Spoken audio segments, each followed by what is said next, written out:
Momita Chatterjee, Manipal Medica যেটা আগে নাম ছিল সেই হসপিটালের পালমোনোলজি কনসালটেন্ট।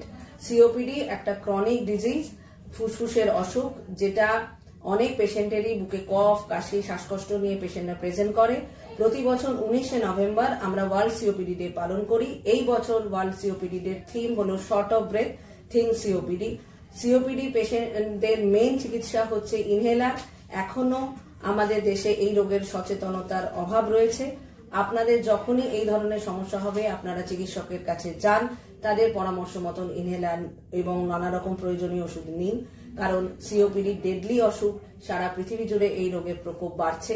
সুতরাং ঠিক মতন সময় মতন চিকিৎসা করলেই একমাত্র সিওপিডি রোগকে ঠেকানো সম্ভব। ধন্যবাদ।